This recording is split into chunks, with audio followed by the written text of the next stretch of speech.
ಮಾಜಿ ಮುಖ್ಯಮಂತ್ರಿಗಳು ಸಿದ್ದರಾಮಯ್ಯನವರು ಚುನಾವಣಾ ರಾಜಕಾರಣದಿಂದ ಹಿಂಸರಿತೇನೆ ಅನ್ನುವ ಘೋಷಣೆ ಮಾಡಿದ್ದಾರೆ. ಬಹುಶಃ ನನಗನ್ನಿಸ್ತದೆ 28ರ ಚುನಾವಣೆ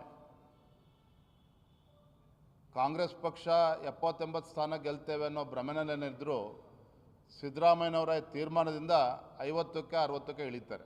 ಬಿಜೆಪಿ ರಾಜ್ಯಾಧ್ಯಕ್ಷ BY ವಿಜಯೇಂದ್ರ ಅವರ ಪ್ರೆಡಿಕ್ಷನ್ ಇದು. 2028ರ ವಿಧಾನಸಭೆ ಚುನಾವಣೆಯಲ್ಲಿ ಮಾಜಿ ಸಿಎಂ ಸಿದ್ದರಾಮಯ್ಯ ಇಲ್ಲದೆ ಚುನಾವಣಾ ರಾಜಕಾರಣದಿಂದ ಹಿಂದೆ ಸರಿದ ಬಳಿಕ 2028ರ ವಿಧಾನಸಭೆ ಚುನಾವಣೆಯಲ್ಲಿ ಕಾಂಗ್ರೆಸ್ ಪಕ್ಷ ಗಳಿಸುವ ಸ್ಥಾನ 50ರಿಂದ 60 ಅಂತ ರಾಜ್ಯಾಧ್ಯಕ್ಷರಾಗಿರುವ BY ವಿಜಯೇಂದ್ರ ಅವರು ಭವಿಷ್ಯ ನುಡಿದಿದ್ದಾರೆ, ಪ್ರೆಡಿಕ್ಷನ್ ಮಾಡಿದ್ದಾರೆ.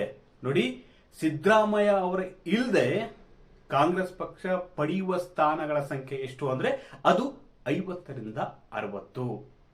ನೋಡಿ ವೀಕ್ಷಕರೇ, ಮೊದಲನೇದಾಗಿ ಇತ್ತೀಚೆಗಷ್ಟೇ 3-4 ದಿನಗಳ ಹಿಂದೆ ಅಷ್ಟೇ ಮಾಜಿ ಮುಖ್ಯಮಂತ್ರಿ ಸಿದ್ದರಾಮಯ್ಯ ಅವರು ಒಂದು ನಿರ್ಧಾರವನ್ನು ಪ್ರಕಟಿಸಿದ್ರು. ಅದೇನಪ್ಪ ಅಂದ್ರೆ, ನಾನು ಚುನಾವಣಾ ರಾಜಕಾರಣದಿಂದ ಹಿಂದೆ ಸರಿತೇನೆ ಅಂತ ಒಂದು ಘೋಷಣೆಯನ್ನು ಮಾಡಿದ್ರು. ಅಂದ್ರೆ ಚುನಾವಣಾ ರಾಜಕಾರಣದಿಂದ ಹಿಂದೆ ಸರಿತೀನಿ, ಆದ್ರೆ ಸಕ್ರಿಯ ರಾಜಕಾರಣದಲ್ಲಿ ಇರ್ತೀನಿ.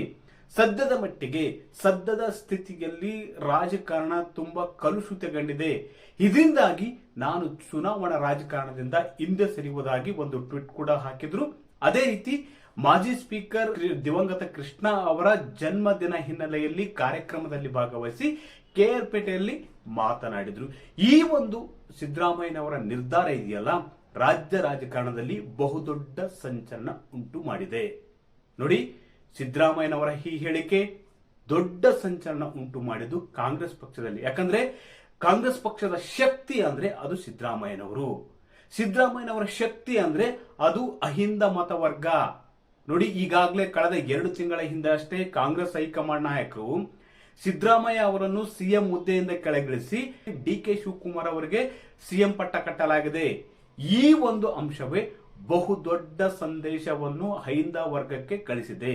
ನೋಡಿ, ಹಿಂದುಳಿದ ವರ್ಗದ ನಾಯಕನನ್ನು ಕಾಂಗ್ರೆಸ್ ಹೈಕಮಾಂಡ್ ನಾಯಕರು ಯಾವುದೇ ಕಾರಣವಿಲ್ಲದೆ ಇಳಿಸಿದ ಪರಿಣಾಮವಾಗಿ ಬಹುತೇಕ ಅಹಿಂದ ಮತವರ್ಗ ಒಂದು ಬೇಸರಗೊಂಡಿದೆ, ಅಸಮಾಧಾನಗೊಂಡಿದೆ ಕಾಂಗ್ರೆಸ್ ಪಕ್ಷದ ವಿರುದ್ಧ. ಸಿದ್ದರಾಮಯ್ಯನವರು ಸುಭದ್ರ ಆಡಳಿತವನ್ನೇ ಈ ಹಿಂದೆ 5 ವರ್ಷಗಳ ಕಾಲ ನೀಡಿದ್ದಾರೆ, ಈಗ 3 ವರ್ಷಗಳ ಕಾಲ ಕೂಡ ನೀಡಿದ್ದಾರೆ. ಅವರನ್ನೇ 5 ವರ್ಷಗಳ ಕಾಲ ಅಂದ್ರೆ ಪೂರ್ಣ ಅವಧಿವರೆಗೂ ಮುಂದುವರಿಸಬೇಕಿತ್ತು ಎಂಬುದು ಅಹಿಂದ ಮತವರ್ಗದ ಒಂದು ಬೇಡಿಕೆಯಾಗಿತ್ತು. ಆದ್ರೆ ಏಕಾಏಕಿ ಸಿದ್ದರಾಮಯ್ಯ ಅವರನ್ನು 3 ವರ್ಷಕ್ಕೆ ಪೂರ್ಣಗೊಳಿಸಿ ಅವರನ್ನು ಸಿಎಂ ಹುದ್ದೆಯಿಂದ ಕೆಳಗಿಳಿಸಿದ್ದ ಪರಿಣಾಮ ಬಹುತೇಕ ಹಿಂದುಳಿದ ವರ್ಗದಲ್ಲಿ ಒಂದಷ್ಟು ಕಾಂಗ್ರೆಸ್ ವಿರುದ್ಧ ಅಸಮಾಧಾನದ ಹೊಗೆ ಹಾಡುತ್ತಿದೆ.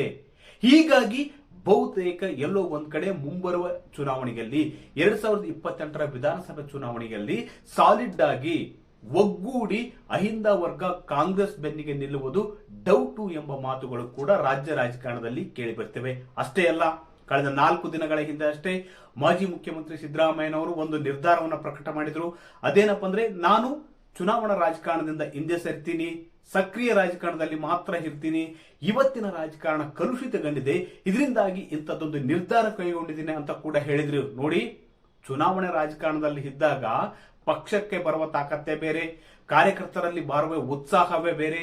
ಅದೇ ರೀತಿ ಪಕ್ಷಕ್ಕೆ ಒಂದು ಶಕ್ತಿ ಬರುತ್ತೆ. ಚುನಾವಣಾ ರಾಜಕಾರಣದಲ್ಲಿ ಇದ್ದಾಗ ಅದು ಮುಖ್ಯವಾಹಿನಿಯಲ್ಲಿ ಇರ್ತಾರೆ, ಆದ್ರೆ ಸಕ್ರಿಯ ರಾಜಕಾರಣ ಅಂತ ಬಂದಾಗ ಅದು ಬಹುತೇಕ ಕಾರ್ಯಕರ್ತರ, ತಮ್ಮ ಆಪ್ತರ ಸಮಸ್ಯೆಗಳನ್ನ ಆಲಿಸುವುದಕ್ಕಷ್ಟೇ ಸೀಮಿತವಾಗುತ್ತೆ. ಆದ್ರೆ ಚುನಾವಣಾ ರಾಜಕಾರಣ ಅಂತ ಬಂದಾಗ ಬಹುತೇಕ ಕಾರ್ಯಕರ್ತರನ್ನು ಚುನಾವಣೆಗೆ ಒಂದು ಹುರಿಗೊಳಿಸುವ ನಿಟ್ಟಿನಲ್ಲಿ ಒಂದು ಕ್ರಮಗಳನ್ನು ಕೈಗೊಳ್ಳಬೇಕಾಗುತ್ತೆ. ಅದೇ ರೀತಿ ರಾಜ್ಯದುದ್ದಕ್ಕೂ ಪ್ರವಾಸನೂ ಮಾಡಬೇಕಾಗುತ್ತೆ, ಪಕ್ಷವನ್ನು ಸಂಘಟಿಸಬೇಕಾಗುತ್ತೆ. ಚುನಾವಣಾ ರಾಜಕಾರಣದಲ್ಲಿದ್ದಾಗ ಇದು ಪಕ್ಷಕ್ಕೆ ಬಹುದೊಡ್ಡ ಶಕ್ತಿಯನ್ನ ತಂದುಕೊಡುತ್ತೆ. ಆದ್ರೆ ಇದೀಗ ಸಿದ್ದರಾಮಯ್ಯನವರು ಸಿಎಂ ಕೂಡ ಅಲ್ಲ, ಅದೇ ರೀತಿ ಚುನಾವಣಾ ರಾಜಕಾರಣದಿಂದ ಕೂಡ ಹಿಂದೆ ಸರಿದಿರುವುದು ಬಹುತೇಕ 2028ರ ವಿಧಾನಸಭೆ ಚುನಾವಣೆಯಲ್ಲಿ ಕಾಂಗ್ರೆಸ್ ಪಕ್ಷಕ್ಕೆ ಒಂದಷ್ಟು ಹಿನ್ನಡೆ ಆಗುವ ಮುನ್ಸೂಚನೆ ಕೂಡ ಬಿಜೆಪಿ ರಾಜ್ಯಾಧ್ಯಕ್ಷರಾಗಿರುವ BY ವಿಜಯೇಂದ್ರ ಅವರು ನೀಡಿದ್ದಾರೆ. ನೋಡಿ, ಕಾಂಗ್ರೆಸ್ನ ಶಕ್ತಿ ಅಂದ್ರೆ ಸಿದ್ದರಾಮಯ್ಯನವರ ಶಕ್ತಿ ಅಂದ್ರೆ ಅಹಿಂದ ಮತವರ್ಗ. ಈ ಅಹಿಂದ ಮತವರ್ಗ ಇಲ್ಲದೆ ಕಾಂಗ್ರೆಸ್ ಗೆಲ್ಲುವುದಕ್ಕೆ ಸಾಧ್ಯವಿಲ್ಲ. ರಾಜ್ಯದಲ್ಲಿ 100ರಿಂದ 120 ಕ್ಷೇತ್ರಗಳಲ್ಲಿ ಹಿಂದುಳಿದ ವರ್ಗ ಮತ್ತು ಅಲ್ಪಸಂಖ್ಯಾತರು ನಿರ್ಣಾಯಕರಾಗಿದ್ದಾರೆ. ಹೈಂದವ ವರ್ಗ 100ರಿಂದ 120 ಕ್ಷೇತ್ರಗಳಲ್ಲಿ ನಿರ್ಣಾಯಕರಾಗಿದ್ದಾರೆ. ಆ ಹೈಂದವ ವರ್ಗದ ಪ್ರಶ್ನಾತೀತ ನಾಯಕರ ಅಂದ್ರೆ ಅದು ಸಿದ್ದರಾಮಯ್ಯನವರು. ಇವತ್ತು ಸಿದ್ದರಾಮಯ್ಯನವರನ್ನು ಸಿಎಂ ಹುದ್ದೆಯಿಂದ ಕೆಳಗಿಳಿಸಿದ ಮೇಲೆ ಆ ಒಂದು ಮತವರ್ಗದಲ್ಲಿ, ಆ ಒಂದು ಸಮುದಾಯದಲ್ಲಿ ಒಂದಷ್ಟು ಆಕ್ರೋಶವಿದೆ, ಅಸಮಾಧಾನವಿದೆ. ಅದೇ ರೀತಿ ಈಗ ಚುನಾವಣಾ ರಾಜಕಾರಣದಿಂದ ಹಿಂದೆ ಸರಿದಿರುವುದು ಅವರ ಆಪ್ತರಲ್ಲಿ, ಕಾರ್ಯಕರ್ತರಲ್ಲೂ ಕೂಡ ಒಂದಷ್ಟು ಬೇಸರ ಮೂಡಿಸಿದೆ. ಇದಕ್ಕೆಲ್ಲ ಕಾರಣ ಬಹುಶಃ ಹೈಕಮಾಂಡ್ ನಾಯಕರು ತೆಗೆದುಕೊಂಡಂತ ಒಂದಷ್ಟು ನಿರ್ಧಾರಗಳು ಇರ್ಬೋದು, ಅದೇ ರೀತಿ ಅಧಿಕಾರ ಹಂಚಿಕೆ ಸೂತ್ರ ಒಪ್ಪಂದ ಕೂಡ ಇರಬಹುದು. ಇದೆಲ್ಲದರ ಪರಿಣಾಮ 2028ರ ವಿಧಾನಸಭೆ ಚುನಾವಣೆಯಲ್ಲಿ ಕಾಂಗ್ರೆಸ್ಗೆ ಒಂದಷ್ಟು ಹಿನ್ನಡೆ ಆಗಲಿದೆ ಎಂಬ ಮಾತುಗಳು ಕೂಡ ಕೇಳಿ ಬರ್ತವೆ. ಇದಕ್ಕೆ ಪೂರಕವಾಗಿರುವಂತೆ ಬಿಜೆಪಿ ರಾಜ್ಯಾಧ್ಯಕ್ಷರಾಗಿರುವ BY ವಿಜಯೇಂದ್ರ ಅವರು ನೀಡಿದಂತ ಹೇಳಿಕೆ ಇದೆಯಲ್ಲ, ಬಹುತೇಕ ಇದು ರಾಜ್ಯ ರಾಜಕಾರಣದಲ್ಲಿ ಕೂಡ ಒಂದಷ್ಟು ಚರ್ಚೆ ನಡೀತಿದೆ. ಅಷ್ಟೇ ಅಲ್ಲ, ಬಿಜೆಪಿ ಕೂಡ ಈಗ ಹಿಂದುಳಿದ ವರ್ಗವನ್ನೇ ಟಾರ್ಗೆಟ್ ಮಾಡಿಕೊಂಡಿದೆ. ಮುಂಬರುವ ವಿಧಾನಸಭೆ ಚುನಾವಣೆಯಲ್ಲಿ ಹಿಂದುಳಿದ ಮತ ಬ್ಯಾಂಕ್ ಅನ್ನು ಸೆಳೆಯುವುದಕ್ಕೆ ತನ್ನದೇ ಆದ ಕಾರ್ಯತಂತ್ರವನ್ನು ರೂಪಿಸಿದೆ. ಇಂಥ ಹೊತ್ತಿನಲ್ಲಿ ಮಾಜಿ ಸಿಎಂ ಸಿದ್ದರಾಮಯ್ಯನವರು ಚುನಾವಣಾ ರಾಜಕಾರಣದಿಂದ ಹಿಂದೆ ಸರಿದಿರುವುದು ಬಿಜೆಪಿಗೆ ಲಾಭ ತಂದ ಕೊಡಲಿದೆ ಅಂತ ಕೂಡ ಮಾತುಗಳು ಕೇಳಿಬರುತ್ತವೆ. ಅದೇ ರೀತಿ ಸಿಎಂ ಹುದ್ದೆಯಿಂದ ಕೆಳಗಿಳಿಸಿರುವುದು, ಚುನಾವಣಾ ರಾಜಕಾರಣದಿಂದ ಹಿಂದೆ ಸರಿಯುವುದು, ಈ ಒಂದು ಅಂಶ ಕಾಂಗ್ರೆಸ್ ಪಕ್ಷಕ್ಕೆ ಒಂದಷ್ಟು ಹಿನ್ನಡೆ ತರುವ ಸಾಧ್ಯತೆ ಕೂಡ ತಳ್ಳಿ ಹಾಕುವಂತಿಲ್ಲ ಎಂಬ ಮಾತುಗಳು ಕೂಡ ರಾಜ್ಯ ರಾಜಕಾರಣದಲ್ಲಿ ಕೇಳಿಬರುತ್ತವೆ. ವೀಕ್ಷಕರೇ, ಈ ಮಾಹಿತಿ ನಿಮಗೆ ಇಷ್ಟವಾದಲ್ಲಿ ವಿಡಿಯೋ ಶೇರ್ ಮಾಡಿ, ಲೈಕ್ ಮಾಡಿ, ಕಮೆಂಟ್ ಮಾಡಿ.